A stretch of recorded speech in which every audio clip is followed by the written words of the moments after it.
March 23, 1945, 10:47 in the morning. Winston Churchill sat in his command aircraft minutes from landing in Germany to witness British glory. Field Marshal Montgomery's Operation Plunder, the meticulously planned Rhine crossing, would demonstrate to the world that British forces remained the professional elite of the Allied coalition. Then the radio crackled. 4 words that stopped Churchill's heart. Patton crossed last night. Not today. Not with Montgomery's 1,000 guns and airborne drops. Last night with some boats and what Patton would later call a band of angry Pennsylvanians. Montgomery's immediate message to Churchill contained 2 sentences. American insubordination has made a mockery of Allied planning. Patton must be relieved of command immediately. What Churchill said in response, first to Montgomery, then to his inner circle, and finally in a whispered admission to his physician, would reveal the brutal truth about alliance warfare, the price of pride, and why wars are won by those willing to choose results over protocol. To understand Churchill's impossible position, you need to understand what Montgomery had been promised. January 12, 1945. Churchill had personally assured Montgomery that Operation Plunder would be the centerpiece of Allied victory in Europe. Not American improvisation. British professionalism.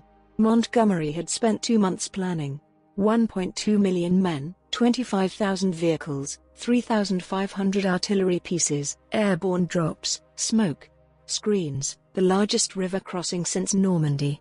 Churchill had invited war correspondents. He'd arranged for photographers. He'd personally written the communiqué celebrating British military excellence that would be released the moment Montgomery's forces secured the eastern bank. Everything was ready, except George Patton had other ideas. March 22, 10:37 at night. Patton called Eisenhower from Luxembourg. "Ike, quick update. She crossed the Rhine at Oppenheim. Used assault boats. Minimal casualties. Thought you'd want to know." Eisenhower's response, captured in the Schaefer telephone log, revealed his immediate understanding of the political catastrophe. "George, please tell me you coordinated this with Montgomery." Patton's reply was pure Patton. "Monty's got his own crossing tomorrow." Didn't want to bother him with details. Eisenhower hung up and immediately called his chief of staff. "Get me Churchill. George just created the biggest diplomatic crisis of the war." March 23, 6:18 in the morning. Montgomery received confirmation that American forces had crossed the Rhine 12 hours before Operation Plunder was scheduled to begin. His reaction was recorded by multiple staff officers. He didn't shout. He went cold. Patton has deliberately sabotaged Allied strategy to satisfy his ego. This is insubordination at the strategic level. I want him relieved, court-martialed, and sent home today. His chief of staff tried to moderate. "Sir, the crossing was successful. Third Army is expanding the bridgehead." Montgomery cut him off. "Success is irrelevant. Discipline is paramount. If Patton is allowed to ignore command authority, we have chaos, not coalition." He drafted an immediate message to Churchill. "American general has conducted unauthorized operation violating agreed strategic framework. Request you demand Eisenhower relieve Patton immediately. British forces cannot operate alongside commanders who ignore command structure." Churchill received Montgomery's message at 9:15 in the morning, minutes before his plane was scheduled to land. His military secretary watched Churchill read it 3 times. "Ismay, what are the facts?" "Sir, Patton crossed at Oppenheim last night. Casualties under 30. Bridgehead secured. He did it without elaborate preparation, without Montgomery's permission, without anyone's permission." Sir Churchill stared out the aircraft window at Germany below. Montgomery was his chosen general, his protégé, the careful professional who represented everything Churchill believed about proper military conduct. But Patton had just crossed Hitler's last natural barrier before Montgomery could even begin. The political mathematics were brutal. Support Montgomery and Churchill would be demanding the firing of an American general for succeeding too quickly. Support Patton and Churchill would be undercutting British military prestige in front of the entire world. Churchill's aircraft landed at 10:52. Montgomery was waiting on the tarmac, ramrod straight, face rigid. Churchill descended the stairs and Montgomery saluted. "Prime Minister, thank you for coming to witness Operation Plunder." Churchill's reply was carefully neutral. "Field Marshal, I received your message. Walk with me." They moved away from the assembled staff. Montgomery began immediately. "Prime Minister, I must insist Patton be relieved. His insubordination cannot stand." Churchill raised his hand. "Montgomery, I need you to answer one question with complete honesty. If Patton had asked permission to cross at Oppenheim last night, what would you have said?" Montgomery didn't hesitate. "I would have denied it. His crossing diverts attention from the main effort." "Your main effort," Churchill replied. "The Allied main effort, as agreed upon by planners." Churchill paused. "Bernard, is this about strategy or pride?" Montgomery's face flushed. "Prime Minister, it's about maintaining command discipline." Churchill's response was quiet but devastating. "It's about Patton making you look slow." The words hung in the cold German air. Montgomery tried to respond, but Churchill continued. "Bernard, I've defended your methods for 3 years. Careful preparation, overwhelming force, minimal casualties. It's the British way, and it saved thousands of lives. But watching Patton cross the Rhine with boats while you needed 2 months to plan the same operation forces me to ask uncomfortable questions." Montgomery's voice was tight.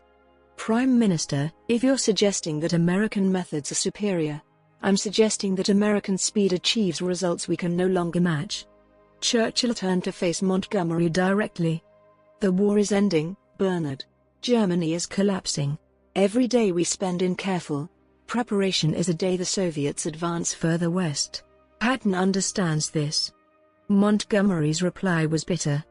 "So you're choosing him over me?" Churchill shook his head. "I'm choosing to win the war before the Soviets claim all of Europe. That requires speed we no longer possess." What Montgomery didn't know was that Churchill had been wrestling with this question for months. In December 1944, after Patton relieved Bastogne in 72 hours, Churchill had written in his diary, "Patton does in days what takes us weeks."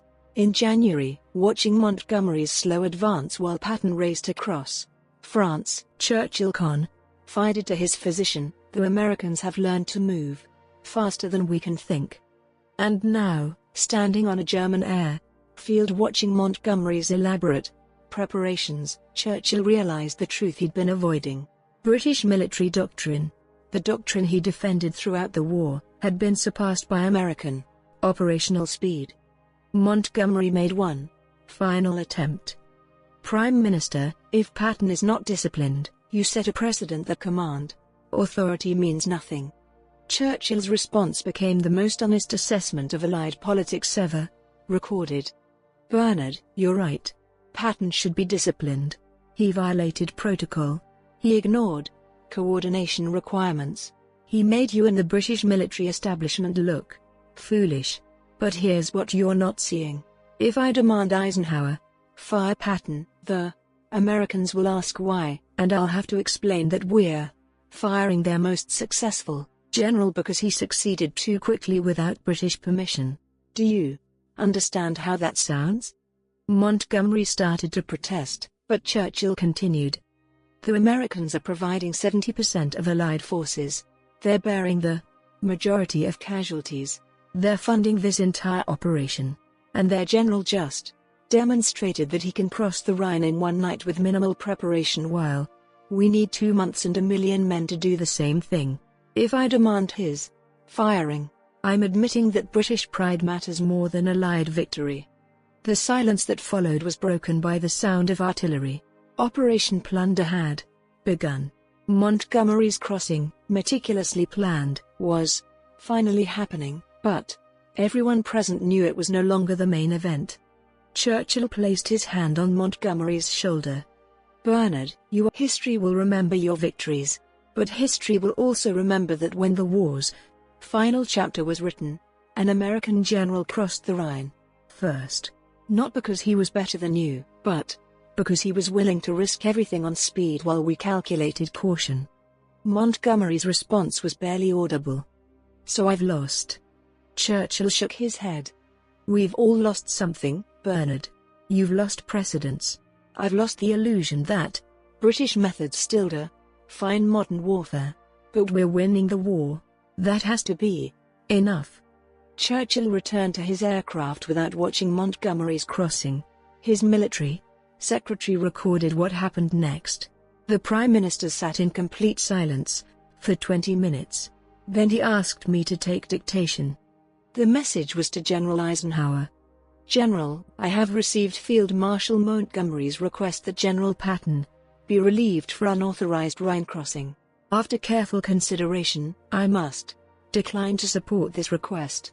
General Patton's operation, while uncoordinated, was successful and contributes to Allied objectives. I recommend no action be taken. Churchill paused before signing it. Then he added a handwritten postscript. Ike, keep Patton moving. We can't afford to match his speed, but we can't afford to lose it either. That evening, Churchill met with his personal physician, Lord Moran, in private. Moran's diary provides the only record of what Churchill said when he thought no one important was listening. The Prime Minister looked exhausted. He poured himself a whiskey and said, I've just chosen American results over British pride. Montgomery will never forgive me. The military establishment will be furious. But watching Patton cross that river while we prepared our elaborate show made me realize something terrible. We're no longer the leading military power in this alliance. We haven't been for quite some time. I've just been too proud to admit it. Moran asked if Churchill regretted the decision. Churchill's response was immediate. Not for a second. Pride doesn't win wars. Speed does. Patton understands that. Montgomery doesn't. And if I have to choose between a general who protects British prestige and a general who ends this war faster, I choose the one who brings our boys home. But there was more. Churchill continued, and this is what makes this moment so significant. Bernard demanded Patton be fired for insubordination. And he's right. Patton ignored command structure. He violated protocol. In any properly run military, he'd face consequences. But here's what Bernard doesn't understand. We're not running a properly run military. We're running a coalition of competing national interests where the side with the most resources makes the rules. And that side is no longer Britain. It's America. Moran recorded Churchill's next words verbatim. I spent this entire war pretending we were equal partners with the Americans. Today I admitted the truth. They're the senior partner now. They provide the majority of men, material, and leadership. Patton crossed. First because American military doctrine has surpassed ours. Not in training, not in bravery, but in the willingness to move faster than caution recommends. That's the future of warfare, and we're no longer leading it. The consequences of Churchill's decision rippled through Allied command. Montgomery never forgave him. Their relationship, once warm, became coldly professional. British military leadership felt betrayed. The Chiefs of Staff sent a formal protest to Churchill, noting that failure to discipline Patton undermined all command authority. Churchill's response was blunt. Would you prefer I demand his relief and watch the Americans ignore me? That would undermine British authority far more than this quiet acceptance. But Churchill's decision had strategic implications beyond hurt feelings. By refusing to support Montgomery's demand, Churchill signaled to American commanders that operational success would be rewarded even when it violated protocol. Patton understood this immediately.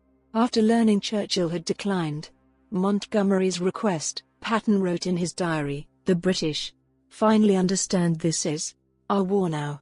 We'll finish it our way." The final assessment came in Churchill's own memoirs written years after the war. In Volume 6 of his history, he devoted an entire chapter to the Rhine crossings. He wrote, General Patton's crossing at Oppenheim demonstrated that modern warfare rewards speed over preparation. Field Marshal Montgomery's Operation Plunder was a masterpiece of careful planning, but Patton's improvised assault achieved the same objective in one night, with a fraction of the resources. The contrast was instructive and, for those of us who championed British methods, uncomfortable.